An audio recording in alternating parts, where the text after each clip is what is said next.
जी हाँ, बचपन से हम पढ़ते आ रहे हैं कि धरती सूर्य के चारों तरफ घूमती है और इस बात को बताने वाले पहले व्यक्ति गैलीलियो नहीं थे। लेकिन फिर भी इस बात से उन्होंने उस समय धर्म की सत्ता को चुनौती दे डाली और जिसकी उन्हें बहुत भारी सजा भी भुगतनी पड़ी। और रोमन कैथोलिक चर्च ने सन 1933 में सजा सुनाई, जबकि इससे एक सदी पहले ही निकोलस कॉपरनिकस ने धरती के चारों ओर घूमने वाली थ्योरी दे दी थी।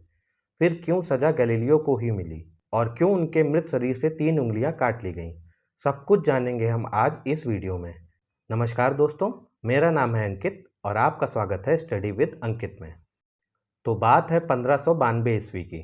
पीसा की झुकी हुई मीनार के बारे में आप सबने ही सुना होगा। इसी मीनार पर एक बार गैलीलियो चढ़ गए और उनके हाथ में थे 2 गोले, अलग अलग भार के और अलग अलग साइज के। गैलीलियो ने दोनों गोलों को नीचे फेंकते हुए दावा किया कि दोनों गोले अलग अलग वजन होने के बाद भी समान गति से नीचे गिरेंगे। पर उनके इस सिद्धांत पर किसी को विश्वास नहीं था, क्योंकि पिछले 2000 साल से वे अरस्तू के सिद्धांत पर विश्वास कर रहे थे, जिसमें अरस्तू ने कहा था कि जिस वस्तु का वजन ज़्यादा होगा वो पहले नीचे गिरेगी और जिसका वजन कम होगा वो बाद में नीचे गिरेगी।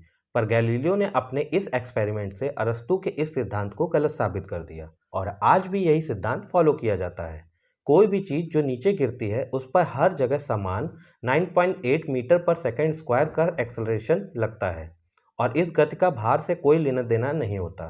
पर इस बात को प्रूफ करके गैलीलियो ने अरस्तू से पंगा ले लिया था और फिर उन्होंने कई ऐसी खोजें भी की जिसने अरस्तू के सिद्धांतों को गलत साबित कर दिया। उन्होंने उस समय टेलीस्कोप की मदद से यह भी सिद्ध किया था कि चांद कोई चिकनी सतह नहीं है, बल्कि खड्डों और ऊबड़ खाबड़ सतह वाला एक ग्रह है। गैलीलियो की इन खोजों ने गैलीलियो को रोम और उसके आसपास के राज्यों में उन्हें बहुत मशहूर कर दिया था और उन्हें काफ़ी नाम भी दिलाया था।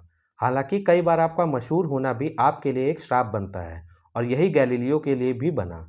दरअसल वे जिन खोजों से मशहूर हो रहे थे वो कहीं ना कहीं रोमन कैथोलिक चर्च को चैलेंज भी कर रही थी। जब तक गैलीलियो अरस्तू के अन्य सिद्धांतों को गलत बता रहे थे तब तक सब कुछ ठीक था, लेकिन जैसे ही उन्होंने अरस्तू के पृथ्वी के केंद्र में होने वाले सिद्धांत की बात की तो उन्होंने चर्च से डायरेक्ट पंगा ले लिया। दरअसल गैलीलियो शुरुआत से अरस्तू के इस सिद्धांत पर विश्वास करते थे कि ब्रह्मांड के केंद्र में सूर्य नहीं बल्कि पृथ्वी है और अन्य ग्रह पृथ्वी के ही चारों तरफ परिक्रमा करते हैं। लेकिन एक समय उनके विद्यार्थियों को एक विज्ञान सम्मेलन में बुलाया गया, जहां पर कॉपरनिकस के सिद्धांत की प्रदर्शनी थी। दरअसल कॉपरनिकस ही पहले व्यक्ति थे जिन्होंने पहली बार ये बताया था कि पृथ्वी ब्रह्मांड के केंद्र में नहीं बल्कि सूर्य है और बाकी सब ग्रह उसकी परिक्रमा करते हैं। गैलीलियो कॉपरनिकस की इस थ्योरी को बोकस मानते थे, इसलिए वे गए नहीं। लेकिन जब उनके विद्यार्थी विज्ञान सम्मेलन से लौट कर आए तो उन्होंने कॉपरनिकस की थ्योरी के बारे में पूछा। लगभग सभी छात्रों ने कॉपरनिकस की थ्योरी को बेकार बताया, पर एक छात्र ने बोला उसे उस थ्योरी पर विश्वास है क्योंकि उसके कुछ तथ्य सही हैं। और यह सुनने के बाद गैलीलियो को भी कॉपरनिकस की थ्योरी में कुछ दम लगा, तो उन्होंने कॉपरनिकस की थ्योरी को पढ़ना शुरू कर दिया और यहीं से शुरुआत होती है गैलीलियो और रोमन कैथोलिक चर्च के आमने सामने की। साल 1615 में कॉपरनिकस और अपने एक्सपेरिमेंट से गैलीलियो को ये विश्वास हो गया था कि धरती नहीं बल्कि सूर्य ब्रह्मांड के केंद्र में है और ग्रह उसकी परिक्रमा करते हैं। लेकिन इस बात को वो कभी भी ओपनली नहीं कहते थे क्योंकि ये बात बाइबिल के खिलाफ जा रही थी। इसके बाद उन्होंने एक खत लिखा। खत में लिखा था कि बाइबिल में लिखा कुछ भी गलत नहीं है, लेकिन प्रकृति के नियम भी गलत नहीं है। अगर दोनों के बीच कोई अंतर है तो इसका मतलब है हमें बाइबिल के सूत्रों की व्याख्या बदलना होगा। लेकिन उनकी यही बात रोमन कैथोलिक चर्च के खिलाफ चली गई, क्योंकि उस समय केवल कुछ चुनिंदा लोगों को ही बाइबल की व्याख्या या उसकी टिप्पणी करने का अधिकार था।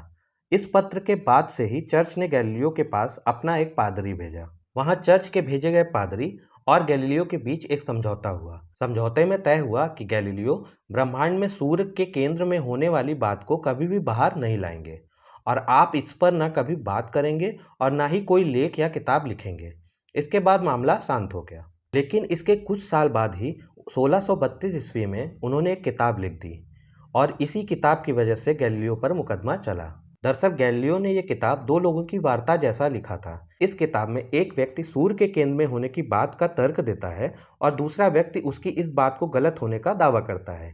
यही दूसरे व्यक्ति के लिए उन्होंने किताब में एक जगह सिंपल्टन नाम का शब्द यूज़ किया था, जिसका मतलब होता है अनाड़ी या अति साधारण आदमी। और यही बात रोमन कैथोलिक चर्च को बहुत बुरी लगी, क्योंकि पहले जो समझौता हुआ था तो उन्हें लगा था कि दूसरा व्यक्ति का किरदार कहीं ना कहीं चर्च को ही रिप्रेजेंट कर रहा है। और इसके बाद ही चर्च ने गैलीलियो पर मुकदमा चलाने का आदेश दे दिया, जिसके बाद गैलीलियो ने अपने बचाव में कई तर्क भी दिए, लेकिन उनकी बात कोई भी सुनने वाला नहीं था और उनकी कोई भी बात सुनी नहीं गई और उन्हें सज़ा सुना दी गई। लेकिन ये भी कहा जाता है कि सज़ा सुनाने के बाद भी उन्होंने ये कहा था कि धरती तो घूमती ही है। खैर, सज़ा में पहले उन्हें जेल भेज दिया गया, लेकिन बाद में उन्हें घर में ही नज़रबंद कर दिया गया और उस समय सज़ा के तौर पर उन्हें बाइबिल के 3 सूत्र रोज पढ़ने पड़ते थे। गैलीलियो की मौत साल 1642 ईस्वी में हो गई। चर्च ने उनके शरीर को उनके माता पिता के साथ दफनाने के लिए इजाज़त नहीं दी और उसके बाद उनके शरीर को एक छोटे से कमरे में ही दफना दिया गया। लेकिन बाद में उनके शरीर को कमरे से निकालकर कहीं और दफनाया गया और इसी समय उनके किसी अनुयायी ने 3 उंगलियां काट लीं। दरअसल ईसाई परंपरा में जिसे संत माना जाता है, उनके उंगलियों और शरीर के कुछ हिस्सों को अलग करके रख लिया जाता है और ये इसलिए किया जाता है क्योंकि उनका मानना है उनके इन अंगों में एक विशेष शक्ति होती है। तो रोमन कैथोलिक को मानने वाले लोग भले ही गैलीलियो को संत माने या ना माने, लेकिन उनके अनुयायी और विज्ञान में उन्हें संत माना गया है। तो ऐसी थी महान वैज्ञानिक गैलीलियो की जीवन यात्रा। धन्यवाद। जय हिंद। आज की वीडियो आपको कैसी लगी हमें कमेंट बॉक्स में ज़रूर बताइएगा। वीडियो अच्छी लगी हो तो लाइक करके अपने दोस्तों को शेयर जरूर कर दीजिएगा और ऐसी और इन्फॉर्मेटिव वीडियो के लिए मेरे चैनल को सब्सक्राइब कर लीजिएगा।